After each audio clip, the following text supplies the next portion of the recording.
BJP वाले आम आदमी में चले गए, आम आदमी वाले कांग्रेस में चले गए, कांग्रेस वाले आम आदमी में चले गए, आम आदमी वाले बीजेपी में चले, और सब गंगा नहाए हुए हैं, सब साफ सुथरे हैं। ऐसे जेब कट रही है, आपको खबर नहीं लग रही है। पेट्रोल के दाम 2 रुपए 4 रुपए, कभी हम 47 रुपए का लिया पेट्रोल, और डीजल 35-36 रुपए का, आज देखो 100 के करीब चढ़ गया है। और आता था 450 का सिलेंडर, अब 1100 रुपए चढ़ गया। कोई पूछने वाला नहीं है, सब पैसे वालों की खीर है। पूंजीपतियों को, व्यापारियों को, अडानी को, अंबानी को और बड़े बड़े पैसे वालों को पैसे वाला बनाना है। गरीबों की विजय भाई जेब काट लेंगे, ये बहुत मक्कार लोग बैठे। सम्मानित साथियों, इस देश में वोट का अधिकार सबको नहीं था। इस देश में राजतंत्र था, राजा महाराजा राज करते थे, और जो रानी के पेट से जन्म लेता था उसके माथे पर लिखा होता था कि ये राज करेगा, ये राजा बनेगा। लेकिन एक समय ऐसा आया, आजादी का संघर्ष स्टार्ट हुआ, आजादी के संघर्ष में सब लोगों ने बलिदान दिया, और एक समय ऐसा आया कि अंग्रेजों के पैर उखड़ गए। अंग्रेज जाने लगे तो कहने लगे कि चलो देश तो आजाद मांग रहे हो, देश आजाद हो भी जाएगा, लेकिन चलाओगे कैसे, कैसे चलाओगे, क्या तरीका चलाने का, हर आदमी तक सुख सुविधा कैसे पहुंचाओगे। तो सबने देखा कि ये तो वाकई में कठिन काम है। इसके लिए देश विदेश में जाया गया, हर आदमी से बात की गई, बहुत सरकारों से बात हुई कि देश कैसे चलेगा। अंत में एक दरवाजा खटखटाया गया, वो दरवाजा डॉक्टर बाबा साहब अम्बेडकर का था। जब उस दरवाजे को खटखटाया गया और ये पूछा गया कि देश कैसे चलेगा, उन्होंने कहा इस देश का संविधान लिखा जाएगा, वो संविधान सुनिश्चित करेगा कि गणतंत्र का मतलब ये होता है कि जनता द्वारा जनता का शासन, जनता जिसको चाहेगी कुर्सी पर बिठा देगी और जिसको चाहेगी जमीन पे पटक देगी। जनता का राज होगा, जनता के हित की बात होगी, कोई असमानता नहीं होगी, ना सामाजिक रूप से, ना आर्थिक रूप से, ना राजनीतिक रूप से, ना धार्मिक रूप से, कोई छोटा बड़ा नहीं होगा, सब बराबर होंगे। सबको पढ़ने का, लिखने का, नौकरी करने का, रोजगार करने का, आगे बढ़ने का, मुख्य धारा में आने का और सब जगह घूमने का अवसर और आजादी प्राप्त होगी। तो उन्होंने कहा फिर ये ऐसा है कि उसके लिए कमेटी बनेगी, ड्राफ्टिंग कमेटी एक सीमित समय में तैयार करेगी भारत के संविधान को, और 2 साल 11 महीने 18 दिन बाद वो संविधान बन के तैयार हुआ। मैं तो कभी कभी सोचता हूँ, तोमर साहब, जब मैं सुनता हूँ गणतंत्र के कार्यक्रम को, तो वो कहते हैं आज हम आजाद हुए थे। मैंने दिल्ली में भी मीडिया को सुना, मीडिया वाले पूछते आज क्या दिन है, लोग कहते हैं आजादी का जश्न मना रहे हैं। इसका मतलब हमारे यहाँ के लोग भोले हैं या जानबूझ के उनको भोला बनाया गया है कि वो भोले और बेवकूफ बने रहे, जो अपने अधिकार और अपने कर्तव्यों को ना जान पाए। आजादी 15 अगस्त को मिली थी और संविधान लागू हुआ 26 जनवरी को। वो 1947 था और ये 1950 है था, जिस 1950 ने सुनिश्चित किया कि रानी के पेट से राजा जन्म नहीं लेगा। राजा वो होगा जिसको जनता चुन के भेजेगी, जिसको वोट की ताकत से बनाएगी। और इतनी शक्ति दी आपके हाथ में, इतनी शक्ति कि आज चुनाव के समय बड़े बड़े कुर्ते वाले, बड़े बड़े कोट पैंट वाले, बड़े बड़े महलों वाले झुग्गी झोपड़ियों वालों की बस्तियों में आते हैं, माओ के पैर छूते हैं, बहनों का हाथ पकड़ते हैं, बुजुर्गों से आशीर्वाद लेते हैं और ये कहते हैं नियाज साहब कि मेरे सर पे हाथ रख दो, मैं आपका बेटा हूं, मैं आपका भाई हूं, मैं आपसे प्रेम करता हूं, आपकी तकदीर बदल दूंगा। ऐसी मीठी मीठी बातें करके आपको गुमराह करने का काम करते हैं। ये क्यों करते हैं आपको पता है? अगर आज आपकी गलियों में बड़े बड़े नेता घूमेंगे, उनकी गाड़ियां घूमेंगी, बड़े बड़े नारे होंगे, आपकी पूछताछ होगी, आपकी गलियों तक लोग आएंगे, ये क्योंकि इलेक्शन आया है और आपकी उंगली में वोट है। इस वोट की शक्ति से सुनिश्चित हुआ कि जनता के पास जाना पड़ेगा। भले ही 4 साल 10 महीने घर बैठ जाओ, लेकिन 2 महीने तो जनता के बीच में जाना पड़ेगा। अब वो लोग जो 4 साल 2 महीने घरों में छिपे रहते हैं, वो इन 2 महीने में आपके बीच आते हैं और उसके बाद 5, 4 साल 10 महीने आपको दिया लेके, लैंटर्न लेके, मोमबत्ती लेके उनको ढूंढना पड़ता है कि वो नेताजी कहाँ गए जो हमारी तकदीर बदलना चाहते हैं। ईमानदारी की बात करते हुए लोग जेलों के रास्ते उन्होंने छोटे कर दिए। जिन्होंने कहा था आपकी गरीबी मिटा देंगे, उनके बड़े बड़े महल बन गए, लेकिन जनता जोगी तू है। मैं तो बस आपसे कहने आया हूं कि ये वोट आपका हथियार है। इस हथियार का अगर आपने सही प्रयोग किया तो आपकी समस्याओं का हल होगा, और अगर गलत प्रयोग किया, गलत प्रयोग कैसे आप महसूस करो। लोकतंत्र ने सुनिश्चित किया था कि जनता जिसको चाहेगी उसको चुनेगी। और जब ये लोकतंत्र शुरू हुआ तो पहले सीपी सिंह जी लोग आते थे, आपको गांव की कहावत के तौर पे याद दिलाता हूं, क्योंकि दिल्ली में तो बहुत सारे लोग आके बसे हैं, वो जानते हैं कि गांव में लोग आते थे, जैसे हमारे प्राइम मिनिस्टर कहते हैं कि मैं झोला उठा के चल दूंगा, वो झोला लेके आते थे, ठेकेदारों से पूछते थे कि कौन कौन सी वोट ऐसी है जिसको खरीदा जा सकता है। ठेकेदार बताता था कि ये गरीब लोग हैं, ये वोट की वैल्यू नहीं समझते, इनको पैसा देके इनकी वोट को खरीदा जा सकता है। तो चुनाव से 2-3 दिन पहले वोट खरीदने का काम होता था और उस वोट को खरीद के लोग कुर्सियों पे बैठ जाते थे। ये काम तो पुराने समय में होता था, अब तो इसका तरीका बदल गया है। वो गैर कानूनी था, अब इसको कानूनी कर लिया है। कानूनी ये है कि चुनाव के समय कोई कहता है 2500 रुपए देंगे, कोई कहता है 2100 रुपए देंगे, कोई 1100 रुपए दे भी देता है, कोई 3000 देने की बात करता है। ये वोट की, ये लोकतंत्र नहीं है, ये पैसे द्वारा वोट की खरीदारी है। वो आपकी वोट को एक बार खरीद लेंगे और अगले 5 साल तक आपको रोने के लिए मजबूर कर देंगे। ये वोट की खरीदारी है। जो पहले गैर कानूनी था उसको कानूनी बना दिया है। लेकिन जनता ही क्या करे, उनकी जेब में पैसा नहीं है, बच्चों के लिए पैसे की जरूरत है, घर चलाने के लिए पैसे की जरूरत है, उनको लगता है और तो कोई कुछ भी नहीं देता तो ये पैसे ही मिल रहे, ये कौन सी बहुत बुरी बात है, तो पैसा ही ले लो। लेकिन ऐसा नहीं है, सब लोग ऐसे नहीं है, सब लोग ऐसी राजनीति नहीं करते। ये चंद लोग हैं जिनके पास वोट नहीं है, जिनकी संख्या कम है, वो पैसे के आधार पर आपकी वोट को लेना चाहते हैं। मगर यहाँ दूसरी तरफ डॉक्टर बाबा साहब अम्बेडकर, राष्ट्रपिता ज्योतिबा फुले, छत्रपति साहू जी महाराज और मान्यवर काशीराम साहब, मान्यवर दीना भाना साहब, राष्ट्रपिता ज्योतिबा फुले के सिद्धांतों को हम लोग मानने वाले लोग, महामना रामसु वर्मा, बाबू जगदेव प्रसाद कुशवाहा, जननायक कर्पूरी ठाकुर, इन महापुरुषों के सिद्धांतों को मानने वाले हम लोग जो जनता को जगाने निकले हैं, जन जागरण करने निकले हैं कि लोगों को समझाए कि ये वोट आपका हथियार है और हथियार को कभी किसी को ना बेचते ना गिरवी रखते, हथियार का सही प्रयोग करना चाहिए। और प्रयोग ये है कि जब हथियार का प्रयोग करने का मतलब आए तो वार इतना जोरदार होना चाहिए कि दुश्मन की धज्जियां उड़ जाए और आपकी ताकत बन जाए।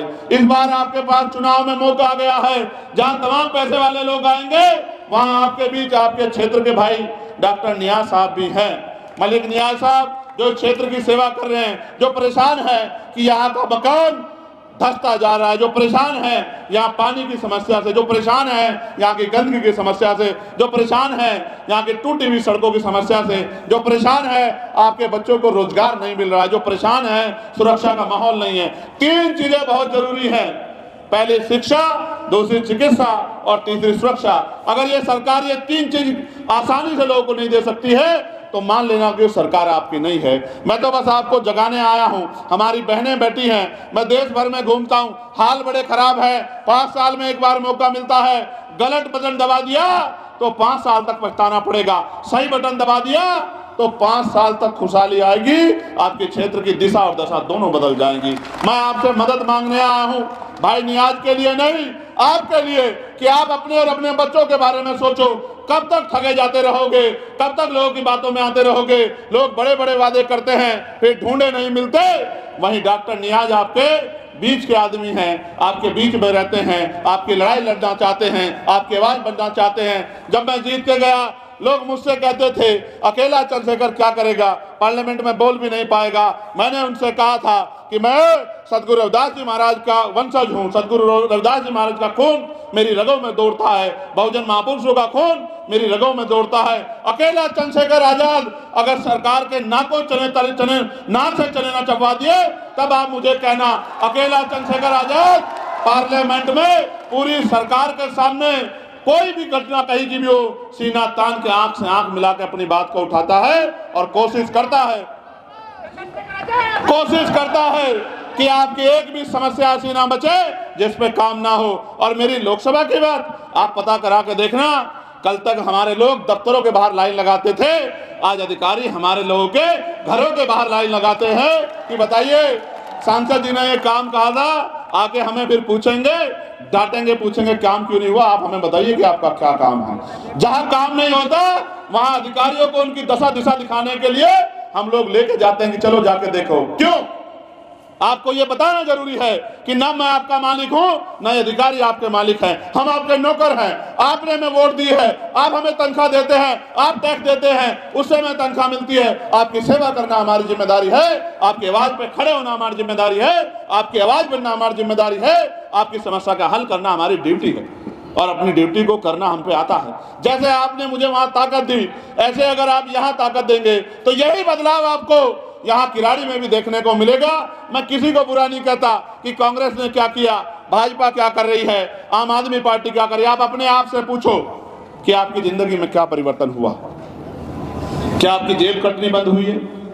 क्या प्राइवेट स्कूलों में जो बहुत बड़ी बातें की जाती हैं, क्या आपके बच्चे सबके सरकारी स्कूल में पढ़ पा रहे हैं?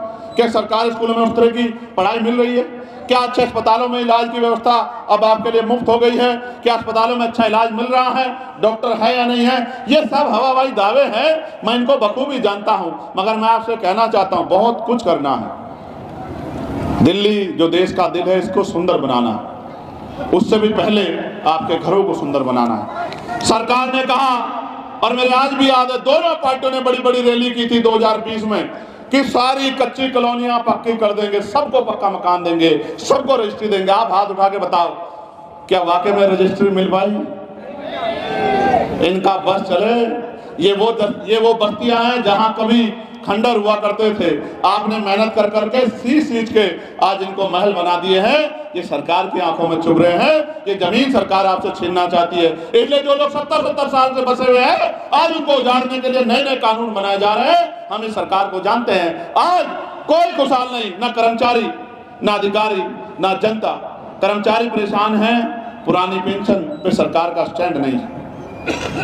8वां वेतन आयोग चिल्लाते चिल्लाते मुझे पार्लियामेंट में लेटर लिखते लिखते एक दिन, बहुत दिन हो गए, दिल्ली का इलेक्शन आया, केंद्रीय कर्मचारी ज्यादा है, 8वें वेतन आयोग की घोषणा कर दी। मैं तो समझता हूं सरकार को कि सरकार कौन सी चीज कहां करती है। हमें बांटने के लिए वर्गीकरण का फॉर्मूला वहां लागू करा दिया था। मैं सरकार को समझता हूं, सरकार हमें डिवाइड करने के लिए बहुत कुछ करेगी, लेकिन जनता अगर सतर्क हो जाए, जनता अगर समझदार हो जाए, जनता अगर फैसले ले ले और जनता चिंतन करने लगे, तो वो दिन दूर नहीं कि ऐसे लोग जो आपसे वोट अपने लिए लेते हैं, बातें आपकी करते हैं, काम आप ना करते हैं, ऐसे लोगों को एमसीडी का चुनाव भी जो है जीतने का अवसर नहीं मिलेगा अगर आपने समझदारी दिखा ली। पहले तो आम आदमी कहती थी एमसीडी हमारे पास नहीं है, अब तो एमसीडी भी आपके पास है। बताओ आपने क्या बदलाव किया? क्या सफाई कर्मचारियों को पक्की नौकरी दी आपने?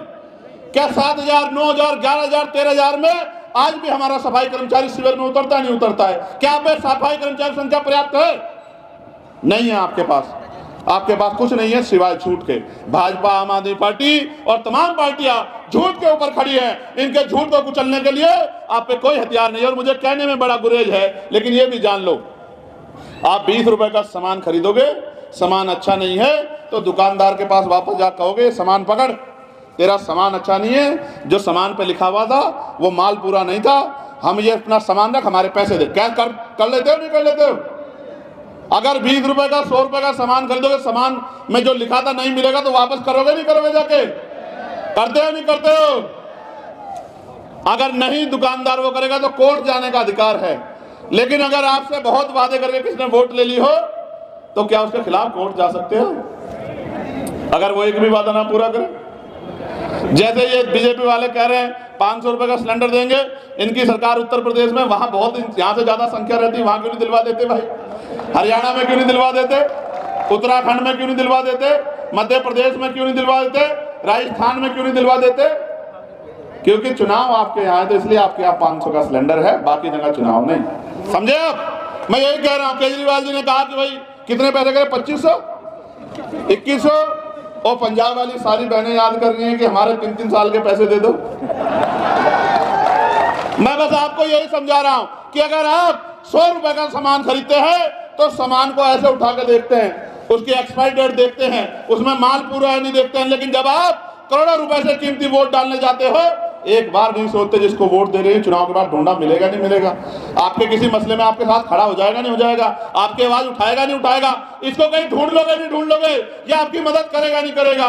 बस आंख बंद करके जाति धर्म के नाम पे वोट दे के आते हो और फिर कहते हो बदलाव नहीं। तो बदलाव तब होगा जब पहले आप खुद को बदलोगे।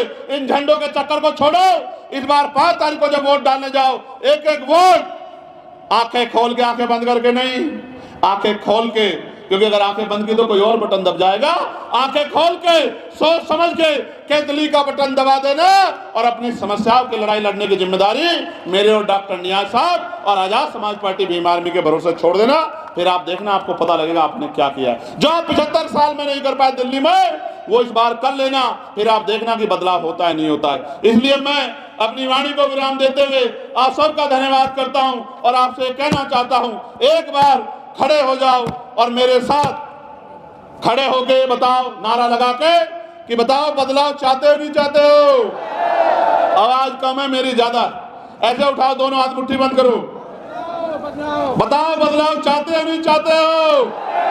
बदलाव की कीमत चुकानी पड़ेगी, चुका दोगे नहीं चुका दोगे। डॉक्टर साहब को वोट दे दोगे नहीं दे दोगे, इनकी मदद कर दोगे नहीं कर दोगे, केतली का बटन दबा दोगे नहीं दबा दोगे। अच्छा फिर एक बार जल्दी नीचे बैठ जाओ अपनी जगहों पर। इंटरनेट चुपचाप से 250 रुपए, पहले 150 रुपए का था, फिर 199 का, फिर 249 का, फिर 299 का, और आज ही कराया मैंने, हो गया 359 रुपए का। ऐसे जेब कट रही है, आपको खबर नहीं लग रही है। पेट्रोल के दाम 2 रुपए 4 रुपए का, भी हम 47 रुपए का लिया पेट्रोल, और डीजल 35-36 रुपए का, आज देखो 100 के करीब चढ़ गया है। और आता था 450 का सिलेंडर, अब 1100 रुपए चढ़ गया। कोई पूछने वाला नहीं है, सब पैसे वालों की खीर है। पूंजीपतियों को, व्यापारियों को, अडानी को, अंबानी को और बड़े बड़े पैसे वालों को पैसे वाला बनाना है। गरीबों की विजय भाई जेब काट लेंगे, ये बहुत मक्कार लोग बैठे। बीजेपी वाले आम आदमी में चले गए, आम आदमी वाले कांग्रेस में चले गए, कांग्रेस वाले आम आदमी में चले गए, आम आदमी वाले बीजेपी में चले, और सब गंगा नहाए हुए हैं, सब साफ सुथरे हैं। इसलिए मैं धर्म की राजनीति नहीं करता हूं, मुद्दों की राजनीति करता हूं। जब तक आपकी आंख के आंसू नहीं सूखेंगे, आपकी गरीबी बेबसी दूर नहीं होगी, आपके घरों में सुख सुविधाएं नहीं आएंगी, जब तक आपकी समस्या हल नहीं होगी, मैं वचन देके कहता हूं कि हम भी चैन की नींद नहीं सोएंगे, संघर्ष करते रहेंगे। और भाई नियाज जी, मैं इनसे भी आग्रह करूंगा, घर घर जाके लोगों से अपील करो, हमने संघर्ष करके यही कमाया है। मेरे आज भी याद है, नए साल का यही महीना था, एक बच्ची को घसीटा गया था, यहीं पीछे सुल्तानपुरी पड़ता है, कोई पूछने वाला नहीं था। भीम आर्मी के लोग सुबह सुबह मौके पे पहुंचे थे, 11-12 किलोमीटर बच्ची को खींचा गया था और उसके परिवार के पास पहुंचे थे। और मैं ऐलान करके गया था कि अभी चंद्रशेखर आया है, कुछ घंटों में चीफ मिनिस्टर भी आएगा और आके इनकी मांगे पूरी करेगा। ये ताकत पैदा की है संघर्ष करके। मेरे घर जाने से पहले चीफ मिनिस्टर का ट्वीट आ गया था कि हम इनकी मां का इलाज कराएंगे, इनकी मदद करेंगे, इतने पैसे देंगे, इस बेटी को की जो है न्यायिक जांच कराएंगे। ये मैं इसलिए बता रहा हूं, सोचो अगर चंद्रशेखर ना होता तो शायद आपकी आवाज पार्लियामेंट में उठाने वाला भी आज कोई नहीं। इसलिए अब ऐसे दोनों हाथ उठा के बताओ, मदद कर दोगे नहीं कर दोगे। चलो बहुत बहुत धन्यवाद। जय भीम, जय भारत, जय संविधान, नमस्कार, आदाब, सत श्री अकाल।